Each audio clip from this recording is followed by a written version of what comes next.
പത്തനംതിട്ടയിൽ നിന്നും വീണ്ടും രാഹുൽ മാങ്കൂട്ടത്തിന് ആശ്വാസ വാർത്തയെത്തുമ്പോൾ തലയിൽ മുണ്ടിട്ട് നടക്കേണ്ട അവസ്ഥയിലായിരിക്കാണ് പോലീസ് പട. അർദ്ധരാത്രിയിൽ ആസൂത്രണം ചെയ്ത് വലിയ വല വിരിച്ച് പിടികൂടിയെങ്കിലും തെളിവ് സമർപ്പിക്കുന്ന കാര്യത്തിൽ പോലീസ് നാണം കെട്ടു.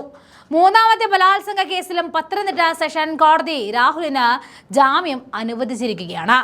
കഴിഞ്ഞ ദിവസം തന്നെ വിധി വരേണ്ടതായിരുന്നുവെങ്കിലും അവസാന നിമിഷം ഡിജിറ്റൽ തെളിവുകളുടെ ആധികാരികത എന്ന ആയുധം പുറത്തെടുത്ത പ്രോസിക്യൂഷൻ ഒരു കൈ നോക്കിയതാണ്. എന്നാൽ കോടതിയിൽ കൃത്യമായ തെളിവുകൾ ഹാജരാക്കുവാൻ കഴിയാതെ വന്നതോടെ ആ നീക്കവും ചീട്ടുകൊട്ടാരം പോലെ തകർന്നു വീണു. അതുമാത്രമല്ല, രാഹുൽ തെളിവുകൾ സൂക്ഷിച്ചിരിക്കുന്നു എന്ന് പറയപ്പെടുന്ന ഫോൺ ഇതുവരെ കണ്ടെത്താനും പോലീസിനെ കൊണ്ടായിട്ടില്ല എന്നത് നാണക്കേടിന്റെ മറ്റൊരു രൂപം കൂടിയാണ്. ആധികാരികതയെക്കുറിച്ച് സംശയം ഉന്നയിച്ചതല്ലാതെ രാഹുലിനെ കുടുക്കാൻ തക്കവണ്ണമുള്ള ഒന്നും കോടതിക്ക് മുന്നിലെത്തിക്കാൻ പോലീസിനെ കൊണ്ട് കഴിഞ്ഞില്ല. ഇത് കഴിവുകേടിന്റെ മറ്റൊരു ഉദാഹരണമായി മാറിയിരിക്കുകയാണ്. പത്തനംതിട്ടയിൽ ജാമ്യം ലഭിച്ചുവെങ്കിലും ആദ്യ കേസിലെ മുൻകൂർ ജാമ്യാപേക്ഷയുമായി രാഹുൽ ഇന്ന് ഹൈക്കോടതിയിലേക്ക് പോവുകയാണ്. ജസ്റ്റിസ് കൗസർ എടപ്പങ്കത്തിന്റെ ബെഞ്ച് വാദം കേൾക്കുമ്പോൾ പ്രോസിക്യൂഷൻ പഴയ പല്ലവി തന്നെ ആവർത്തിക്കുന്നുണ്ട്. രാഹുൽ സ്ഥിരം കുറ്റവാളിയാണ്, ജാമ്യം നൽകിയാൽ കേസ് അട്ടിമറിക്കും എന്നൊക്കെ.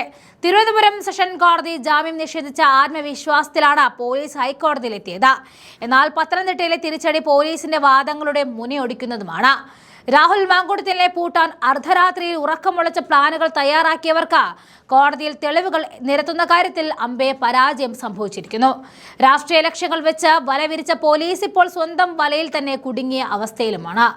വരും മണിക്കൂറുകളിൽ ഹൈക്കോടതിയുടെ നിലപാട് കൂടി വരുന്നതോടെ ഈ നിയമ പോരാട്ടം കൂടുതൽ വാശിയുള്ളതാകും. മാത്രമല്ല, അർദ്ധരാത്രി പോലീസ് പിടികൂടിയതിൽ തലയുയർത്തിപ്പിടിച്ച മുഖ്യമന്ത്രി നിൽക്കുന്നുണ്ടെങ്കിലും ഇതിൽ പോലീസ് ചെയ്ത ചില പാളിച്ചകളും പോലീസിന്റെ അമിത ആത്മവിശ്വാസവും ഇവിടെ തുറന്നു കാണിക്കാം.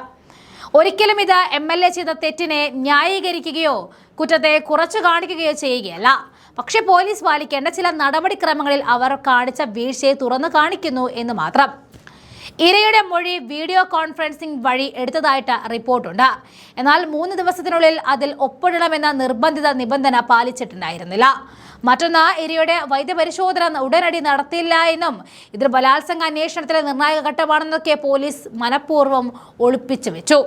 ഒരു വനിതാ ഉദ്യോഗസ്ഥയാണ് മൊഴി രേഖപ്പെടുത്തുകയും വീഡിയോയിൽ പകർത്തുകയും ചെയ്തത് എന്നാണ് പറയുന്നത്. എന്നാൽ അത് നടന്നതിന്റെ യാതൊരു തെളിവും ഇതുവരെ പുറം ലോകം കണ്ടിട്ടേയില്ല. ഒരു നോട്ടീസ് പോലും നൽകാതെ ഒരു കള്ളനെ പോലെ ഒരു MLA അർദ്ധരാത്രി അറസ്റ്റ് ചെയ്യേണ്ട ആവശ്യകത എന്താണെന്ന് പിണറായി പോലീസിനെന്നല്ല അടുത്ത 10 വർഷം കഴിഞ്ഞാലും കേരള പോലീസിനെ കൊണ്ട് പറയാനാകില്ല. പോലീസ് സ്റ്റേഷനിൽ പരാതി സമർപ്പിച്ചതിന് പകരം മുഖ്യമന്ത്രിക്ക് നേരിട്ട് പരാതി സമർപ്പിച്ചതിലും കേസ് ആരംഭിക്കാൻ മുഖ്യമന്ത്രിയുടെ ഓഫീസ് ഉപയോഗിക്കുന്നത് ഒരു നിഷ്പക്ഷ താല്പര്യം അല്ലെങ്കിൽ ഗൂഢലക്ഷ്യം സൂചിപ്പിക്കുന്നുണ്ട്. 2024 ഏപ്രിൽ മുതൽ ഒരു ഗർഭസ്ഥ ശിശുവിനെ സംരക്ഷിച്ചു എന്ന ഇരയുടെ അവകാശവാദത്തെയാണ് ചർച്ച ഏറ്റവും കൂടുതൽ മൂർധന്യത്തിലാക്കുന്നത്. പോലീസ് അത്തരം തെളിവുകൾ സൂക്ഷിക്കുന്നതിന് പകരം ഇര സ്വയം സൂക്ഷിക്കുന്നത് വളരെ അസാധാരണമാണ്. അതായത് മാങ്കൂട്ടത്തെ അയോഗ്യനാക്കിക്കൊണ്ട് നിയമപരമായ വഴികൾ LDF നോക്കിക്കൊണ്ട് കോൺഗ്രസിനെ പ്രതിരോധത്തിലാക്കാൻ നോക്കിയെങ്കിലും കോൺഗ്രസ് നേതൃത്വം നേരത്തെ സൂചിപ്പിച്ചിട്ടുള്ളതുപോലെ മാങ്കൂട്ടത്തെ പുറത്താക്കിയതാണ്. ഇപ്പോൾ അയാൾ കോൺഗ്രസ് പ്രവർത്തകനല്ല എന്ന വാദം നിരത്തിയാണ് ഈ രാഹുൽ മാങ്കൂട്ടത്തിന്റെ അറസ്റ്റും ജാമ്യവും കേസും എല്ലാം കോൺഗ്രസ് ഇവിടെ പ്രതിരോധിച്ചിരുന്നത്. കൂടാതെ മറ്റൊരു സംഭവം കൂടി അറസ്റ്റിന് ശേഷം അരങ്ങേറുകയുണ്ടായിരുന്നു. അറസ്റ്റ് മെമ്മോയിൽ ഒപ്പിടുന്നതിന് മുൻപ് വക്കീലിനോട് സംസാരിക്കണമെന്ന് രാഹുൽ മാങ്കൂട്ടത്തിൽ പറഞ്ഞതിനെ കടത്തിവെട്ടിക്കൊണ്ട് ഗസറ്റഡ് ഓഫീസറെ ഇറക്കിയുള്ള അസാധാരണ നീക്കത്തിന് വരെ പോലീസ് എന്തിന് തയ്യാറായി എന്നതിന് ഉത്തരമില്ല.